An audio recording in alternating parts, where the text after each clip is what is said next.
Man, what's good with y'all? They back with another video. Today we ranking rappers with snitch allegations from best to worst. Now it's a couple dudes on this list that clearly told, and it's clear, it's broad daylight in their paperwork that they snitched, but we gonna say allegations because they got a bunch of super fans that move the goalposts and say, well, that ain't really snitching, that ain't really telling. And like I said, we ain't even really here to get into all of that, but we just gonna go rank these niggas from best to worst. Let's do it. Now first on this list, as the best rat in the entire rap game, you gotta go with none other than Gunna. Now this man here, whenever he got out of jail, people was talking shit that was like, oh man, we ain't fucking with that snitch ass nigga, that nigga rat. This nigga dropped A Gift and a Curse, his most recent project, and he had niggas saying, man, he could tell 87 more times and it don't matter to me, I'm still slamming this nigga music down the freeway. The reason he number one on this list is because he changed the entire narrative of snitching. At first, if a nigga told people, was like, man, I ain't listen to no snitch, bro, I ain't, you know what I'm saying, you ain't finna catch me listen to no snitch.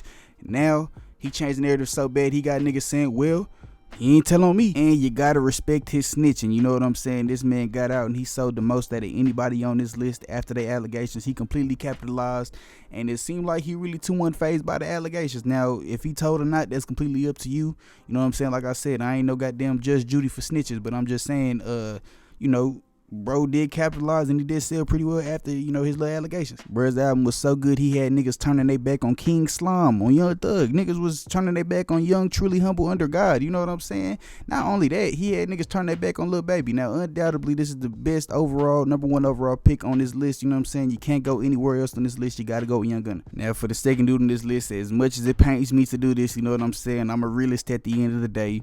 Even though he tried to shit on me whenever I had 40 subs, we gotta go with that nigga Jace, man. Now, before his allegations came out, this man was on a top tier run. I definitely thought he was gonna be one of them, you know what I'm saying? He was gonna be up there with Yeet, for sure. I was like, man, this nigga music too good, da-da-da.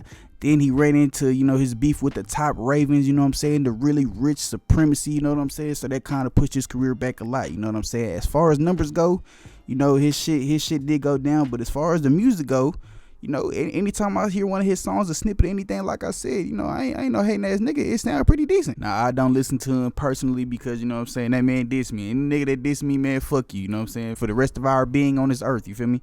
But with that being said, though, I will say, anytime I do come across anything that he drop, or, if I'm watching a nigga react to his music, or, I'm going down my YouTube shorts and I see one of his things, you know what I'm saying? I'm like, okay, like just the way he rap and, his preset, the little, his vocals and shit like that, bro. You really can't say that he really ain't up there, bro. Like when it comes to rats, you know what I'm saying? He gotta be the top rat in the business. But that's all we got to say about that fat forehead ass nigga. Now on to the next person. Now the third rapper on this list that makes the best music out of all these snitches, you gotta go with Boston Richey. Now him and 1090 Jake had the longest beef in history. These niggas was going back and forth saying, well, I ain't tell, I tried to spin the cops. Then 1090 Jake dropped interrogation footage, and then them niggas that was on Academic Scream going back and forth for about 2 to 3 months. Them boys are still fighting the allegations to this day. Now, regardless of the allegations and the beefing, every time I hear a Boston Richey song, I feel like that motherfucker go hard. Whenever I get in the car with my friends, a lot of my friends listen to Boston Richey. I ain't gonna say a lot of them, but one nigga specifically, he stay slamming Boston Richey, and I'm like, hey, bro, you know what I'm saying? This shit not bad. Like, you just be hating to say that this nigga just suck. Like, his music is definitely hard. Only reason he's number 3 is because I feel like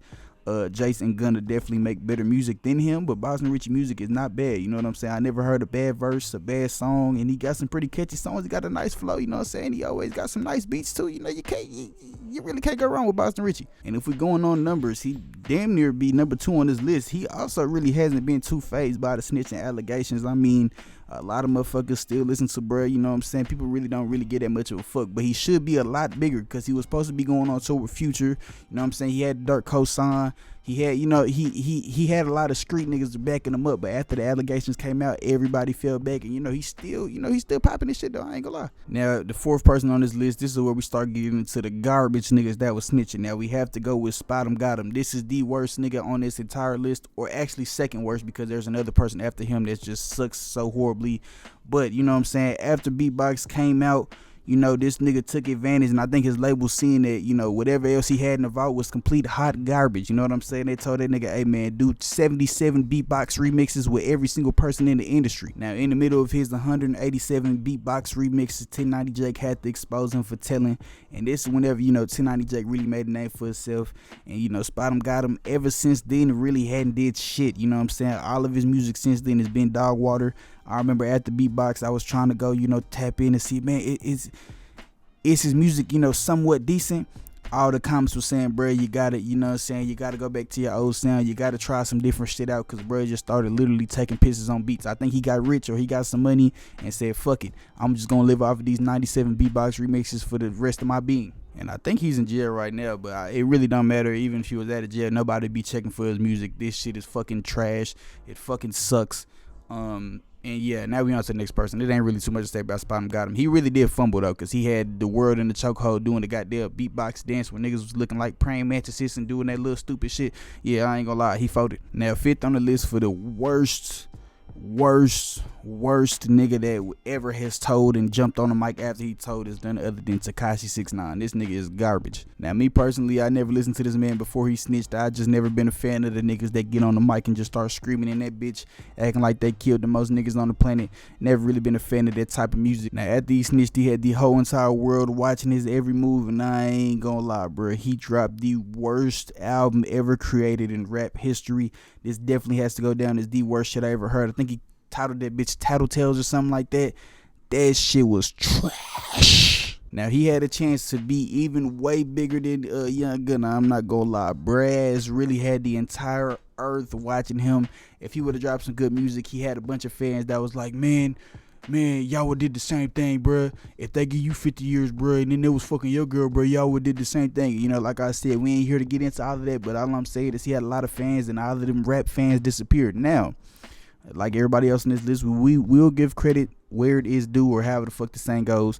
He did go over to the Latin world, and you know what I'm saying, it seems like them niggas over there building statues of this nigga. You know what I'm saying? They show love to 6ix9ine over there, so wouldn't say he fell off or nothing like that, but in the rap world, bro, it's over with. He cannot come back and try to start rapping about no gangster shit, which he tried to do that whenever he got out. He tried to, you know, beef with Dirk and say Sly for Von, all that other shit, but it's just kind of like, you know, you really can't even talk like that if you told, you feel me? Like, it really don't go down like that, I'm not gonna lie. But with all that being said, y'all know that's a lot God for y'all niggas. If I missed any rapper with snitch allegations, and if it's enough niggas, y'all gotta let me know down below in the comment section, and I'll make a part 2 expeditiously. But you know what I'm saying? With all that being said, y'all be easy, y'all be safe. I'm out, man. Peace.